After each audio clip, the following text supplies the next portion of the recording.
Halo Sobat Nova, melanjutkan cerita dari episode sebelumnya ya, semoga kalian suka. Namun pada saat ini, Suguhan tidak mendengarkan omong kosong tahanan roh. Dia sudah terpesona oleh apa yang dia ciptakan. Dan semua kekuatan pembatas yang ada di sekitar pun diarahkan untuk menekan tahanan roh. Hanya saja dia tidak menyadari bahwa apa yang disebut mata biru besar di depannya ini memiliki pencapaian teknik formasi yang benar-benar melebihi batas yang dapat dia bayangkan. Tak satu pun formasi pembatas yang bisa disembunyikan dari mata tahanan roh. Meskipun Xiaoyan yang tergantung di sampingnya telah melihat tahanan roh banyak mengatasi formasi berkali-kali, Xiaoyan masih akan terkejut setiap kali tahanan roh mengambil langkah. Sejauh ini belum pernah ada formasi pembatas yang bisa mempersulit tahanan roh, dan semuanya selalu berada di bawah kendalinya.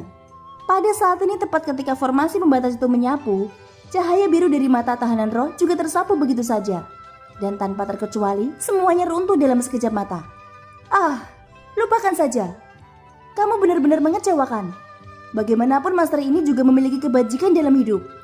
Meskipun aku meremehkan formasi batasan yang kamu buat itu, setelah melihatmu begitu gigih mempertahankannya, aku akan membiarkanmu melihat apa itu mahakarya, ucap tahanan roh. Kemudian terlihat bahwa cahaya biru keluar dari matanya yang besar. Lalu sebuah formasi misterius yang sangat megah dengan cepat mengembun. Dan ketika Xiaoyan melihat adegan tersebut, tampaknya dia tidak dapat merasakan hal misterius apapun. Akan tetapi di sisi lain, mata Suguhan tiba-tiba terbuka lebar, dan dia bahkan tidak berani berkedip. Itu karena dia takut kehilangan momen di udara. Setelah hanya beberapa tarikan nafas, formas pembatas yang luar biasa kini terbentuk dengan sempurna. Tampaknya memiliki kekuatan yang sangat kuat. Namun itu hanya batasan level terendah di mata tahanan roh. Sungguh teknik formasi yang sangat kental, ucap Suguhan tercengang sesaat. Matanya bergetar dan ekspresi wajahnya bahkan lebih tak terlukiskan. Tentu saja, sebenarnya teknik formasimu masih bisa dinaikkan. Hanya saja arah yang kamu lakukan salah. Dan kamu sebenarnya tidak tahu apa-apa tentang teknik formasi. Bahkan jika kamu dapat membuat begitu banyak batasan, kamu belum benar-benar menemukan terobosan nyata. Untuk melangkah lebih jauh, kamu harus memahami sesuatu terlebih dahulu, ucap tahanan roh berpura-pura menjadi misterius. Dan ketika dia berbicara tentang momen paling kritis, dia tiba-tiba menghela nafas panjang dan tampak sedang berpikir. Di sisi lain, sosok Suguhan segera menatap tahanan roh dengan penuh antusias. Ini adalah sesuatu yang tidak dia ketahui setelah tinggal di sini selama puluhan ribu tahun. Dan merupakan sebuah pelajaran berharga karena mendapatkan masukan dari sang ahli teknik formasi. Alasan mengapa ada begitu banyak formasi batasan adalah karena Suguhan tidak dapat menemukan cara untuk melangkah lebih jauh. Jadi ini tidak lebih dari pengaturan yang sangat gila. Apakah kamu ingin tahu apa masalahnya? Ucap tahanan roh memandang Suguhan dengan bercanda. Suguhan menggertakkan giginya, lalu tanpa sadar mengangguk. Kegigihan selama puluhan ribu tahun yang dia tempa ini tampaknya tidak menemukan jendela terobosan. Jadi antara martabat dan pencerahan, dia memilih yang terakhir. Namun tepat ketika Suguhan berharap tahanan akan memberikan pencerahan terhadapnya, suara marah dari Chang Yuhua tiba-tiba terdengar. Suguhan, apa yang kamu lakukan? Mengapa kamu masih tidak menjalankan perintahku? Cepat bunuh dia, ucap Chang Yuhua menatap Suguhan dengan mata dingin. Pada saat ini, Suguhan benar-benar ditaklukkan oleh tahanan roh. Langkah tahanan roh memungkinkannya untuk melihat hasil yang tidak dapat dia temukan selama ribuan tahun. Segera serang dia, atau jika kamu merasa enggan, tahan dia untukku dan biarkan aku yang membunuhnya, ucap Chang Yuhua lagi berteriak marah. Namun Suguhan masih dilema, dia tidak bergerak untuk menunggu jawaban tahanan roh. Dan kini tahanan roh akhirnya angkat bicara. Karena kamu sangat ingin mengenal master tahanan roh ini, maka aku akan memberimu sedikit pengetahuan. Jika teknik formasi pembatasmu ingin melangkah lebih jauh, yang paling dibutuhkan adalah bakat, dan aku identik dengan bakat. Sedangkan kamu, aku tidak melihat adanya bakat sama sekali dalam dirimu, ucap tahanan roh tiba-tiba tertawa. Tanpa diduga, dia hanya mempermainkan Suguhan dan bahkan menunjukkan ekspresi bangga di wajahnya. Begitu kata-kata ini keluar, pembuluh darah di dahi Suguhan berkedut hebat. Ini adalah penghinaan besar. Dan seketika amarahnya langsung melonjak. Kamu mencari kematian, teriak Suguhan akhirnya tidak tahan lagi. Hei, kamu yang mencari kematian. Jika kamu berani, ayo datang dan hadapi pria kejam 1000 pisau, ucap tahanan roh dengan lantang. Begitu tahanan roh mengatakan itu, dia menyelinap ke bahu Xiaoyan. Benar saja, kelakuan dajjal kecil ini benar-benar licik. Dia yang memprovokasi mereka dan dia mengandalkan kekuatan Xiaoyan pada akhirnya. Pada saat ini kemarahan Suguhan semakin memuncak dan aura di tubuhnya melonjak. Aura yang dia pancarkan setidaknya merupakan keabadian kaisar langkah kelima. Bahkan fluktuasi di tubuhnya masih terus meningkat. Aku ingin melihat. Bisakah kamu menghancurkan semua formasi ini? Ini adalah teknik terlarang yang tidak diketahui oleh siapapun, ucap Suguhan. Segera formasi yang tak terhitung jumlahnya di sekelilingnya berubah menjadi gelombang kekuatan hingga menutupi sosoknya. Kemudian baik sosok Suguhan dan Chang Yuhua bergegas keluar melintasi kehampaan. Dua sosok satu kiri dan satu kanan memicu dentuman sonik dan targetnya adalah Xiaoyan. Menghadapi keduanya yang secepat kilat, Xiaoyan sendiri masih acuh tak acuh. Adapun tahanan roh sialan itu, dia langsung bersembunyi di lengan jubahnya tanpa tanggung jawab. Sedangkan untuk sang ratu, dia selalu berada di belakang Xiaoyan dan tidak berniat membantu. Menghadapi serangan dari satu kiri dan satu kanan, Xiaoyan tidak berani gegabah dan matanya penuh dengan niat membunuh saat itu. Dalam hal ini, bahkan jika itu Chang Yuhua, Xiaoyan tidak bisa terlalu peduli sekarang. Xiaoyan tidak berniat menggunakan teknik penggabungan tubuh. Itu karena kekuatan dirinya sendiri sudah mencapai keabadian kaisar langkah keempat. Dengan tambahan tubuh keabadian fisik, dia sudah memiliki modal mutlak untuk tidak mengelak serangan mereka. Dan dia ingin mencoba menggunakan kekuatannya sendiri untuk menghadap serangan mereka berdua. Pada saat ini Suguhan dan Chang Yuhua melintasi langit, meluncurkan serangan terkuat mereka untuk membombardir Xiaoyan. Guntur seperti sutra dari Chang Yuhua datang dengan kecepatan yang sulit ditangkap oleh mata telanjang. Sedangkan untuk serangan Suguhan, dia memadatkan telapak tangan raksasa ke arah Xiaoyan. Itu dipenuhi dengan berbagai kekuatan formasi, dan jika digabungkan, serangan keduanya menjadi sangat kuat. Detik berikutnya, gelombang fluktuasi muncul di kehampaan di mana Xiaoyan berada. Seolah-olah bahkan kehampaan di sini pun runtuh karena kekuatan tersebut. Tapi saat ini, Xiaoyan masih tanpa ekspresi yang berlebihan. Tatapannya yang dingin membuat orang bergidik. "Kamu sungguh berani meremehkan kami. Bersiaplah untuk kematian," teriak Suguhan. Suguhan dan Chang Yuhua juga kesal dengan sikap arogan Xiaoyan. Keduanya mendekat dalam sekejap mata. Lalu saat serangan ofensif berdatangan, mereka bahkan mengunci Xiaoyan untuk mencegahnya mundur. Ketika serangan keduanya semakin mendekat, kali ini Xiaoyan akhirnya bergerak. Terlihat nyala api guntur melonjak di tubuhnya hampir bersamaan. Itu seperti gunung berapi diam yang tiba-tiba meletus. Suguhan merasakan bahwa serangannya ini penuh dengan kekuatan terlarang. Begitu jatuh pada Xiaoyan, itu pasti akan membatasi sosoknya. Ditambah dengan serangan guntur sutra milik Chang Yuhua, itu bisa dijatuhkan dalam satu gerakan. Sesaat setelah ledakan, dalam pantulan mata indah permaisuri, terlihat bahwa tinju Xiaoyan meletus dengan api guntur yang saling terkait. Ketiga serangan berbenturan hingga menghasilkan gelombang energi yang mengamuk. Saat api guntur meledak, itu bahkan menenggelamkan ketiga sosok di sana. Kehampaan di sini sama sekali tidak stabil, dan setelah pertempuran seperti itu, kehampaan menunjukkan tanda-tanda runtuh. Tetapi pada saat ini dengan lambaian jubah sang ratu, ruang yang tidak stabil tiba-tiba menjadi padat kembali. Sang ratu tidak khawatir tentang Xiaoyan yang dikepung saat ini, tetapi matanya yang indah masih terkunci pada jejak yang berkedip-kedip di kening Xiaoyan. Jika aku ingat dengan benar, itu seharusnya tanda unik milik Shizun. Sebagai reinkarnasi Susang, bagaimana mungkin tanda unik Shizun bisa muncul di dahinya? Gumam sang ratu sedikit mengangkat alisnya. Dia ingat bahwa Susang selalu bertarung sendirian dan tidak pernah ada tiruan. Sebaliknya sosok Shizun memiliki banyak tubuh tiruan. Kali ini sang ratu menjadi cukup bingung. Pada saat ini nyala api yang menyilaukan berangsur-angsur menghilang dan tiga sosok itu mulai terlihat jelas. Dalam kehampaan yang luas, sosok Xiaoyan tetap tak bergerak. Adapun Suguhan dan Chang Yuhua, api yang tak bisa padam membakar tubuh mereka. Vitalitas serta kekuatan abadi mereka menyelimuti sekujur tubuh keduanya. Nyala api aneh ini membuat ekspresi keduanya berubah drastis.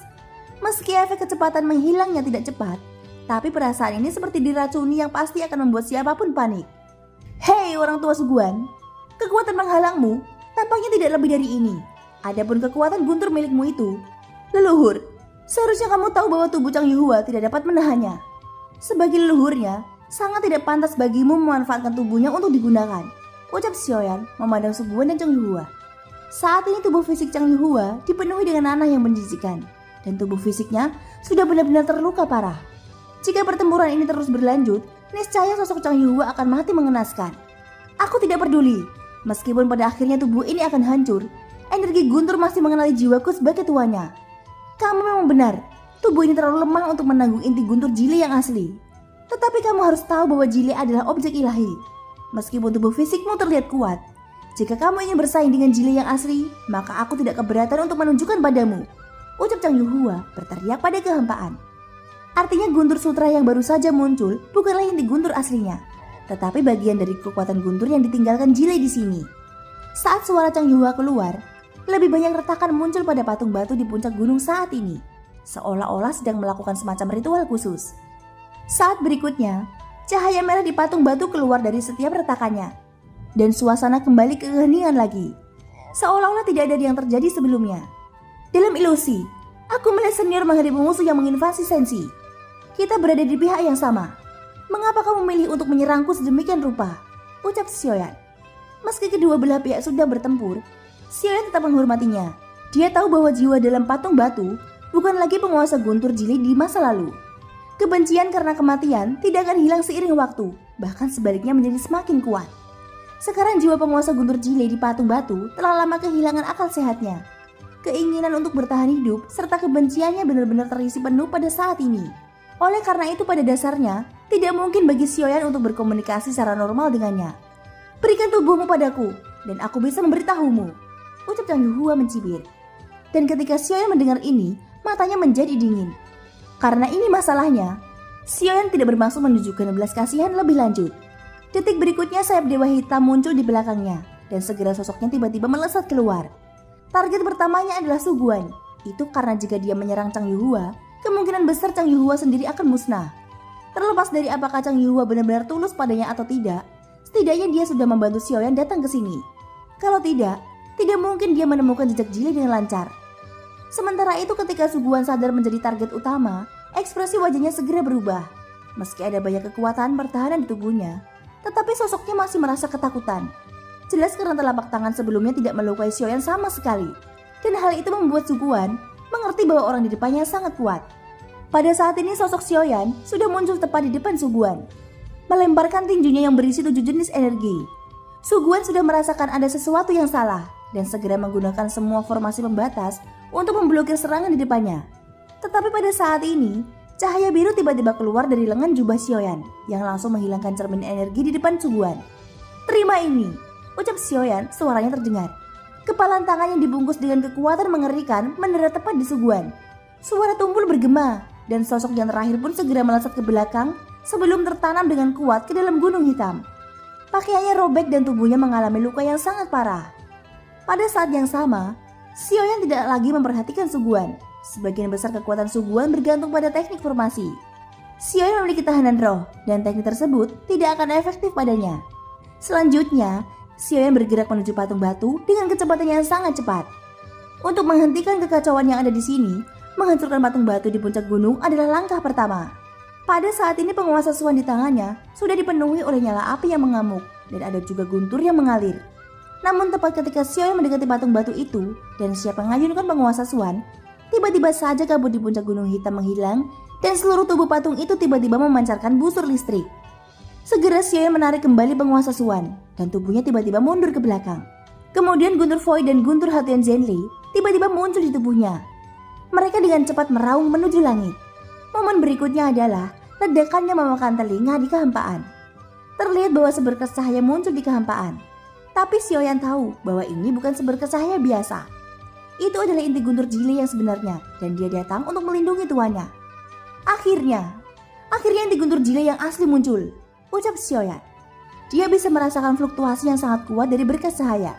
Tetapi fluktuasi ini tidak cukup untuk menakuti Xiaoyan.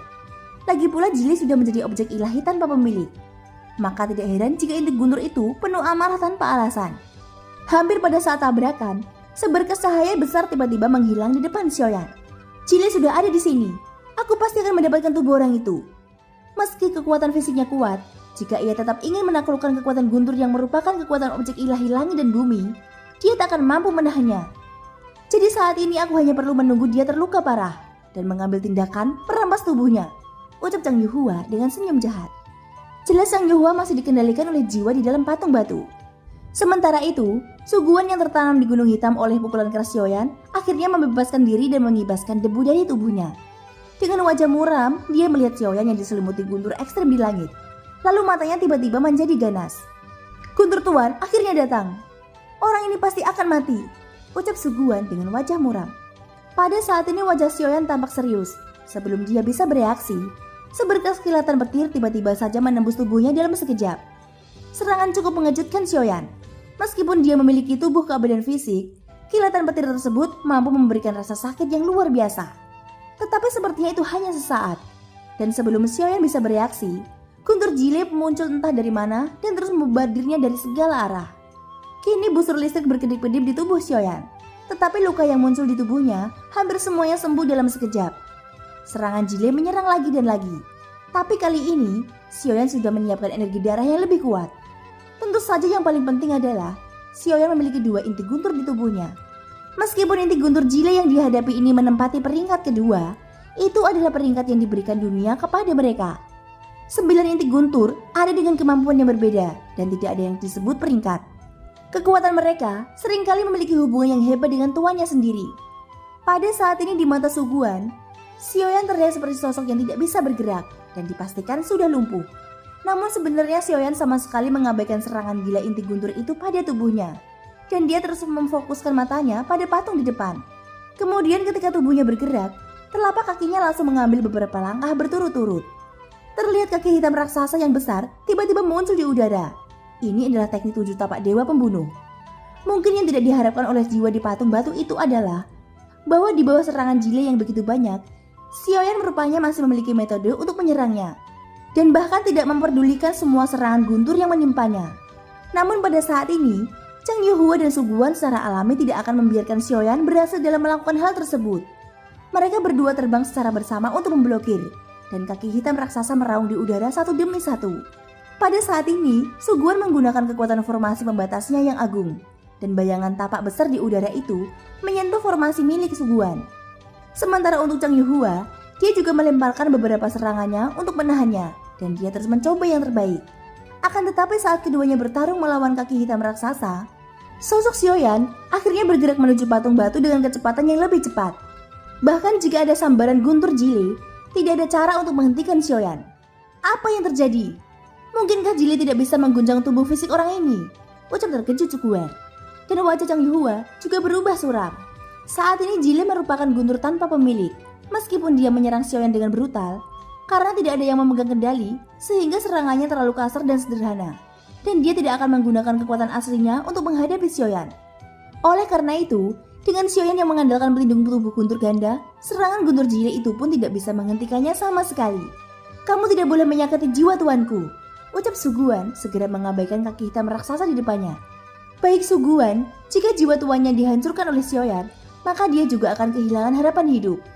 Suguhan kembali bergegas menuju Xiaoyan dengan putus asa, menciptakan seberkas cahaya yang dipenuhi kekuatan penghancuran ke arah Xiaoyan. Namun serangan tersebut tiba-tiba menghilang begitu saja. Dari kelihatannya, Xiaoyan sepertinya tidak mengalami luka apapun. Xiaoyan terus bergerak untuk menyelesaikan patung batu. Menghancurkan jiwa di dalamnya adalah kunci untuk memecahkan situasi. Tapi pada saat ini, Suguhan lagi-lagi bergegas datang untuk menghentikannya. Meskipun berkali-kali dihempaskan oleh Xiaoyan, Suguhan tetap teguh dalam mempertahankan patung tuannya. Kini dengan kekuatan yang tersisa, Suguhan kembali memadatkan formasi pertahanan. Jangan pernah memiliki pikiran untuk menyentuh tuanku. Sekalipun kamu lebih kuat dariku, aku tidak akan membiarkanmu melakukannya, ucap Suguhan siap menggunakan seluruh kekuatannya yang tersisa. Mata Xiaoyan sedikit terfokus. Karakter Suguhan sangat gigih. Dia pernah mengikuti penguasa guntur jile. Bahkan jika hanya sisa jiwa yang tersisa, Suguhan masih melindunginya selama beberapa tahun yang tidak diketahui. Dia juga sangat terobsesi dengan teknik formasi.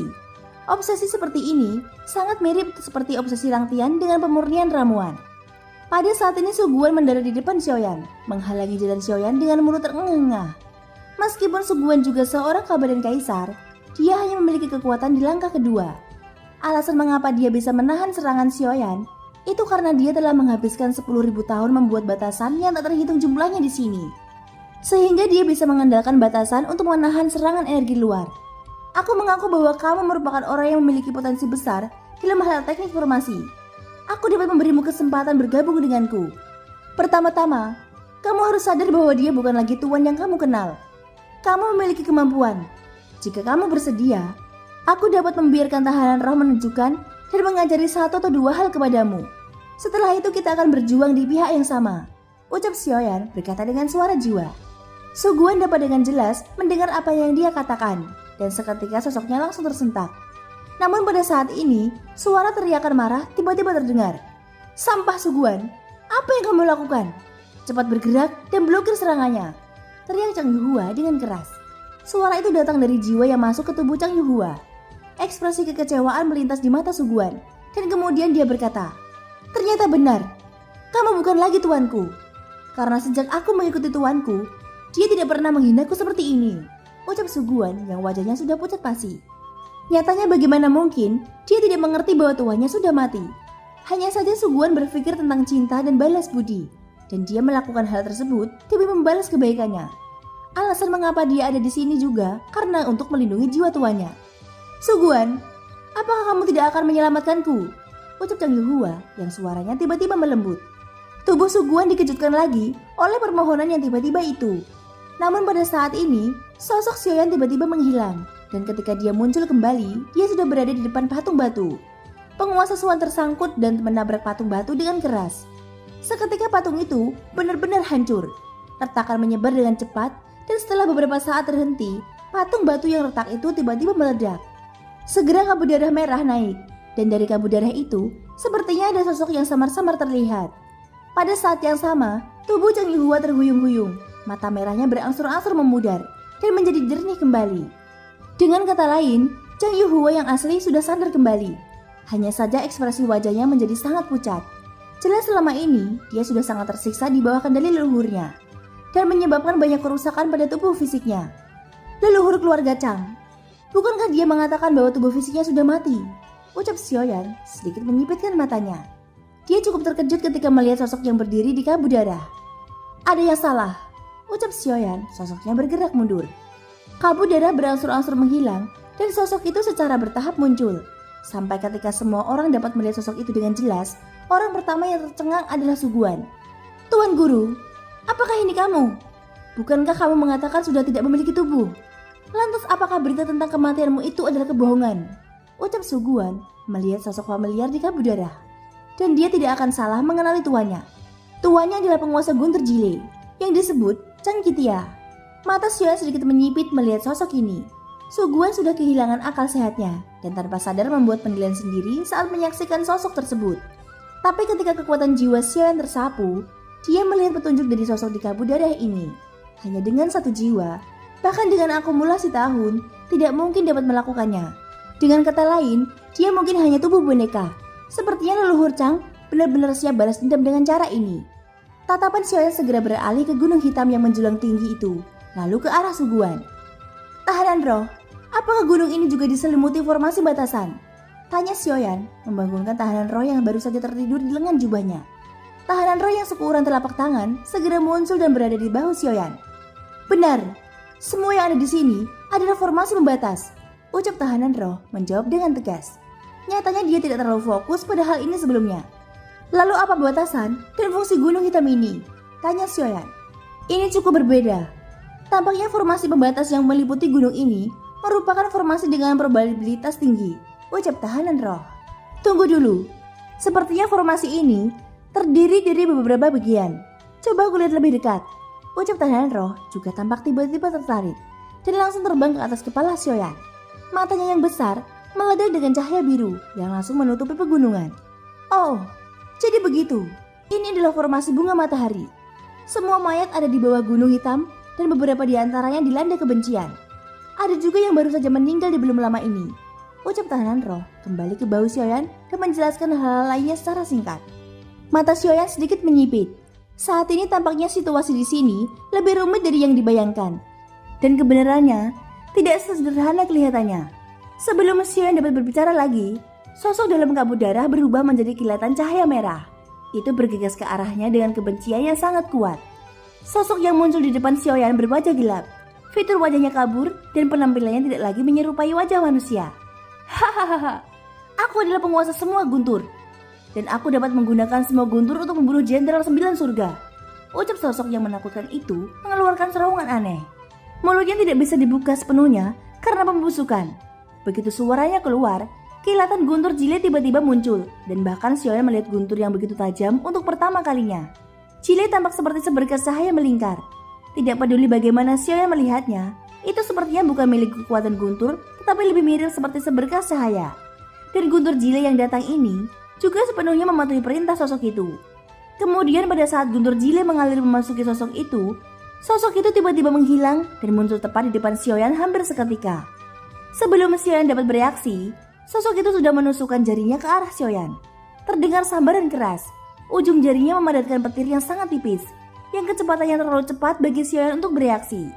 Itu langsung mengenai dada Sioyan, dan kekuatan penghancurnya tampaknya telah meningkat beberapa level. Tubuh Sioyan tertembak ke belakang, lubang darah muncul di dadanya. Tentu saja dagingnya darah itu kembali terjalin dan sembuh dengan cepat. Regenerasi tubuh Sioyan sangat cepat, tapi serangan mengerikan dari sosok ini juga baru saja dimulai. Detik berikutnya, ketika Sioyan sadar kembali, dia menemukan bahwa sosok yang sedetik yang lalu muncul di hadapannya sudah menghilang. Sioyan segera mengaktifkan kekuatan jiwanya untuk mendeteksi. Akan tetapi guntur lain menghantam perut Sioyan, dan sosok itu menghilang lagi dalam sekejap. Faktanya sosok itu tidak pernah menghilang, melainkan kecepatannya sangat tinggi. Kecepatan itu sangat cepat sehingga Sioyan tidak bisa menangkapnya sama sekali. Dan pada saat ini selain kekhidmatan, ada juga sinar kecermerangan di mata Sioyan. Ini karena kemampuan Jile membuat Sioyan sangat tertarik. Kecepatan Jile dapat digunakan pada pengendalinya, sehingga pergerakannya tidak dapat diprediksi dalam pertempuran. Thank you guys sudah mendengarkan ceritaku sampai akhir. Semoga hari kalian menyenangkan. Sampai jumpa dan bye-bye.